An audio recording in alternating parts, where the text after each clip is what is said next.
American কোম্পানিগুলির ওপর আমরা যেভাবে নির্ভরশীল হয়ে গিয়েছি, তাতে তারা যদি মনে করে যে কোনো মুহূর্তে, যে কোনো দিন, যে কোনো সময়ে আমাদেরকে বিপাকে ফেলে দিতে পারে, সে ক্ষমতা তাদের রয়েছে। কারণ আমরা নিজেরাই তাদেরকে এমনভাবে নিজেদের মধ্যে গ্রহণ করে নিয়েছি যে এর বিকল্প কিছু থাকতে পারে আমরা ভাবতেই পারি না। কিন্তু গুগলের বিকল্প ভারতের মধ্যেই তৈরি হয়েছে প্রায় 30 বছর ধরে, যার সম্বন্ধে আমরা অনেকেই জানতাম না। ভারতের তথ্য প্রযুক্তি মন্ত্রী অশ্বিনী বৈষ্ণব তিনি এক্স হ্যান্ডেলে একটি বড় পোস্ট করেছেন এবং তিনি বলেছেন যে আমি গুগল এবং মাইক্রোসফট থেকে শিফট হচ্ছি। নমস্কার, আমি শান্তনু। এনটিভি ডাব্লিউবিতে আপনাদের সকলকে স্বাগত জানাচ্ছি। কিন্তু প্রশ্নটা হলো, গুগলের এত কিছু প্রোডাক্ট, এই এত প্রোডাক্টকে বাদ দিয়ে ভারতের কি এমন কোম্পানি গড়ে উঠল যে তাদেরকে টেক্কা দিতে পারবে? তাও আবার হঠাৎ করে বেড়ে ওঠা নয় তাদের, তারা বেড়ে উঠেছে 30 বছর ধরে। পৃথিবীর বিভিন্ন দেশে তারা ব্যবসা করছে এবং গুগলের সঙ্গে তারা রীতিমতো পায়ে পা লাগিয়ে হাঁটার চেষ্টা চালাচ্ছে।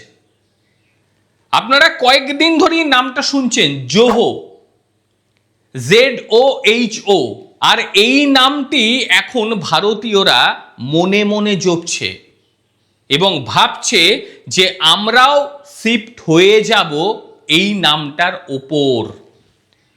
ভারতের তথ্য প্রযুক্তি মন্ত্রী অশ্বিনী বৈষ্ণব তিনি যেমন বলেছেন, গুগল এবং মাইক্রোসফটের মতো বিদেশি কোম্পানিগুলির প্ল্যাটফর্ম ত্যাগ করে 100% ভারতে তৈরি কোম্পানি জোতে সুইচ করছি। তিনি যাচ্ছেন, কিন্তু বিষয় হচ্ছে, কিন্তু প্রশ্ন যেটা হলো যে এই গুগল এবং মাইক্রোসফটকে প্রতিস্থাপিত করার মতন ক্ষমতা ভারতের এই কোম্পানির কি আদেতেও রয়েছে? এইটা দেখতে হবে। মাইক্রোসফট 365 এটা আপনারা প্রত্যেকে জানেন, আগেও এটা আমরা ব্যবহার করতাম। গুগল ওয়ার্কস্পেস এটাও ব্যবহার করতাম। কিন্তু ভারতীয় শেয়ার কোম্পানিতে স্থানান্তরিত হওয়া কেন্দ্রীয় আইটি ও ইলেকট্রনিক্স মন্ত্রী অশ্বিনী বৈষ্ণবের যে সাম্প্রতিক এক্স হ্যান্ডেলে পোস্ট, সেটা নিয়ে কিন্তু রীতিমতো তোলপাড় জেগে গিয়েছে। শুধু ভারতে নয়, গোটা বিশ্বে, আমেরিকাতেও। মানে বহু আমেরিকান যারা ভারতীয় আমেরিকায় থাকে তারাও কিন্তু শিফট করতে শুরু করে দিয়েছে। তাদের অনেকেরই বক্তব্য যে মাইক্রোসফট 365 বা ওয়ার্কস্পেসের থেকে অনেক ভালো এই জো কোম্পানির প্রোডাক্ট, তারা বলছে। কিন্তু বিকল্প হয়ে ওঠাটা হঠাৎ করে হয়নি। দীর্ঘ সময় ধরে তারা লড়াই চালিয়ে বর্তমানে গুগলের সঙ্গে তারা চলার মতন একটা জায়গা তৈরি করার চেষ্টা করছে। আমাদের প্রত্যেকের কাছে, যারা আমরা অন্তত মোবাইল ফোন ব্যবহার করি, প্রত্যেকের কাছে জিমেল আছে, এটা অস্বীকার করতে পারবেন না। এবং জিমেল অথবা জি ডকুমেন্টস এগুলো আমরা ব্যবহার করি। তার সঙ্গে আপনার Google sheet, Google slider, Google drive, কে না করি বলুন তো, গুগল মিট, সব কিছু আমরা ব্যবহার করি প্রতিদিন, প্রতিনিয়ত নিজেদের সুবিধে অনুযায়ী। কিন্তু এখানেই বড় বিষয় যে এইগুলিকে আমাদের ব্যবহার করানো হয়েছে দিনের পর দিন ধরে। এইগুলো যাতে আমরা ব্যবহার করি সেই ব্যাপারটা নিশ্চিত করা হয়েছে। আমাদের সন্ধান দেওয়া হয়নি যে ভারতীয় কোনো কোম্পানি রয়েছে আমরা সেখানেও যেতে পারি।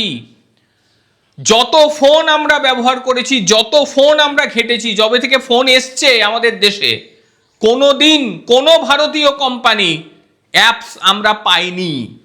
যখনই নতুন ফোন কিনেছি তখনই সেখানে ইনস্টলড হয়ে রয়েছে আমেরিকান কোম্পানির বিভিন্ন অ্যাপস। গুগলে তো 6 লাভ। কাজেই বিকল্প সন্ধান আমরা করব কিভাবে? যদি আমেরিকান কোম্পানিগুলি ভিতরে ঢুকে থাকে, আমাদের দেশীয় কোম্পানিগুলো কোথায় যাবে? আর অপরদিকে একবার চেয়ে দেখুন, আমেরিকায় প্রতিদিন প্রতি মুহূর্ত ডোনাল্ড ট্রাম্প ভারতীয়দের পেছনে লেগে আছে। এইবার ফার্মাসিউটিক্যালের উপরে 100% ট্যারিফ লাগিয়ে দিয়েছে।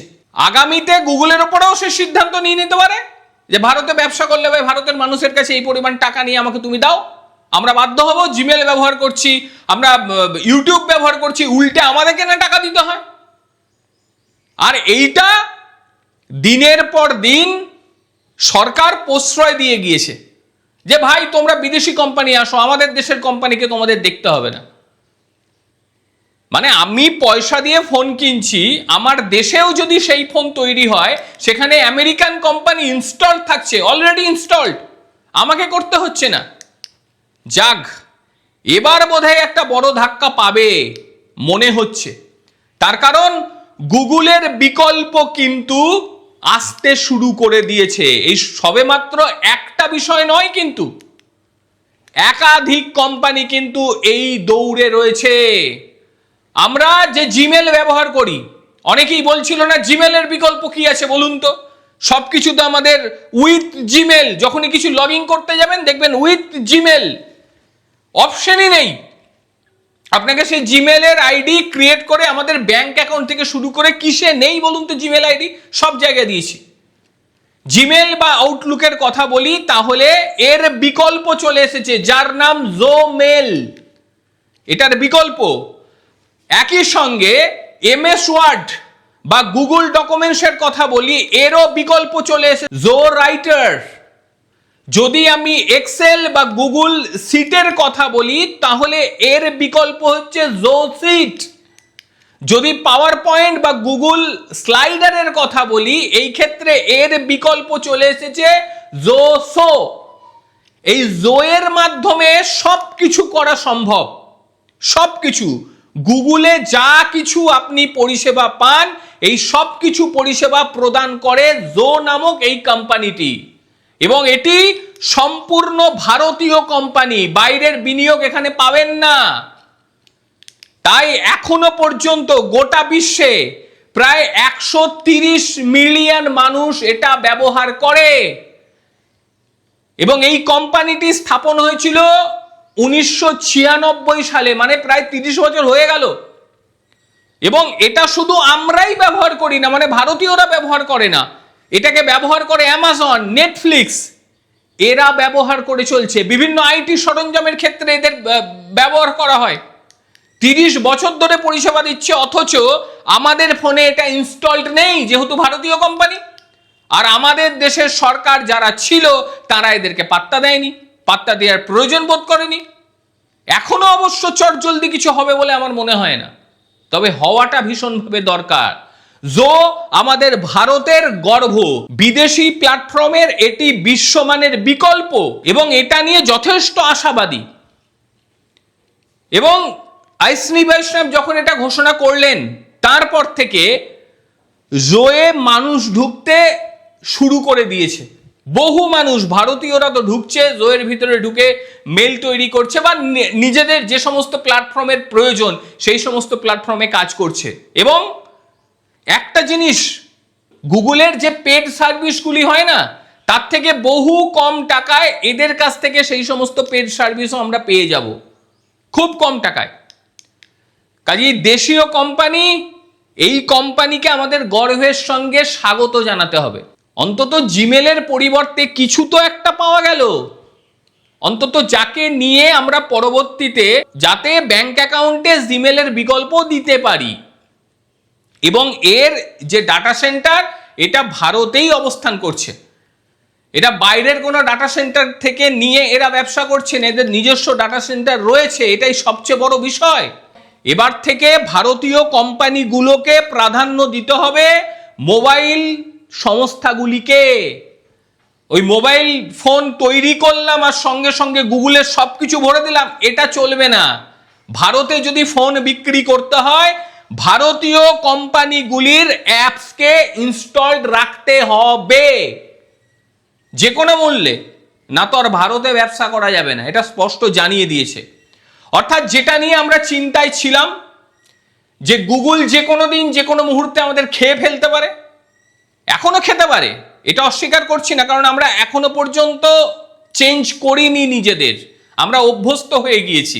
এত সহজে তো অন্য একটা নতুন প্ল্যাটফর্মে গিয়ে সবকিছু সরগর হয়ে যাবে তা কিন্তু নয়, সমস্যা আসবে। হেভি ট্রাফিক যখন জোহতে ঢুকবে তখন তারা সেটাকে সামাল দিতে পারবে কিনা এটাও বড় প্রশ্ন। যদিও তাদের 30 বছরের একটা বিরাট অভিজ্ঞতা রয়েছে, তারা অবশ্যই সামাল দিতে পারবে, কিন্তু এই সমস্যাগুলো হতে পারে যখনই নতুন কোনো প্ল্যাটফর্মে যাব আমরা, আমাদের সমস্যা দেখা দেবে। কিন্তু সমস্যা হচ্ছে বলে মানে গালখিস্তি দিয়ে তাকে সরিয়ে দিয়ে আবারও সেই আঁকড়ে ধরা আমেরিকাকে, এর থেকে মনে হয় একটু বের হওয়া প্রয়োজন। তাহলেই আমাদের দেশ একেবারে স্বয়ং সম্পূর্ণ হয়ে যাবে, যেটা প্রধানমন্ত্রী নরেন্দ্র মোদী বারংবার বলছে যে স্বয়ং সম্পূর্ণ হতে হবে আমাদের, ওই পরের নিরাপত্তার মধ্যে থাকলে হবে না। আজকে চায়নাকে দেখুন, কি নেই, গুগলের সব কিছু বিকল্প সেখানে রয়েছে, গুগলকে তো ঢুকতেই দেয় না। চায়নাতে গুগলের কিচ্ছু চলে না, খোঁজ নিয়ে দেখুন। আমাদের দেশও ধীরে ধীরে অবশ্যই সেই জায়গায় যাবে। এ শুধু জোহো নয়, আরও কোম্পানি আসবে, ইতিমধ্যেই তারা খুলতেও শুরু করে দিয়েছে। তবে এত বড় বাজার গুগল নষ্ট কখনোই করবে না, কোনো সময়তেই নষ্ট করবে না। তারাও চাইবে যে ভারতের সঙ্গে ব্যবসা করতে, কিন্তু ভারতের তরফ থেকে যেটা বলা হবে যে বাবা তোমরা ভারতের ভেতরই তোমাদের ডাটা সেন্টার তৈরি করো, তারপর তোমরা ব্যবসা করো। আমার দেশের তথ্য তুমি অন্য দেশে নিয়ে গিয়ে সেটাকে স্টোর করবে, এটা করা যাবে না। যাই হোক, কি বলবেন ভারতের এই নতুন উদ্ভাবন নিয়ে? নতুন নয়, 30 বছর আগে থেকেই রয়েছে, গুগলের বিকল্প আসছে, এটা নিয়ে আপনারা আপনাদের মতামত অবশ্যই জানাবেন। প্রত্যেকে ভালো থাকবেন, সুস্থ থাকবেন। আবারও দেখা হবে অন্য কোনো দিন অন্য কোনো ভিডিওতে। তবে একটা গুরুত্বপূর্ণ কথা বলি, মানে প্রত্যেকে লিখছেন, আমাকে অনেকেই ফোন করছেন, দাদা ইংরাজিতে কন্টেন্ট কেন করছেন? বিশ্বাস করুন, আমি ইংরাজিতে কন্টেন্ট করি না, এটা ইউটিউব থেকেই এটাকে ড্রাবিং করে দেওয়া হয়। তবে খুব সহজ, আপনি ওই ইউটিউবের সেটিংসে ঢুকবেন এবং সেখানে ঢুকে অরিজিনাল ল্যাঙ্গুয়েজ বাংলা সেটাকে সিলেক্ট করে নিন, বাংলাতেই আপনি দেখতে পাবেন। ইংরাজিতে কন্টেন্ট আমি করছি না। অনুরোধ করছি, যারা বাংলা শুনতে পাচ্ছেন না তারা সেটিংসে গিয়ে ল্যাঙ্গুয়েজে ঢুকুন এবং সেখানে গিয়ে অরিজিনাল ল্যাঙ্গুয়েজ বাংলা এটা সিলেক্ট করে নিন, তাহলেই দেখবেন সমস্ত সমস্যার সমাধান হয়ে গিয়েছে। ভালো থাকবেন প্রত্যেকে, নমস্কার।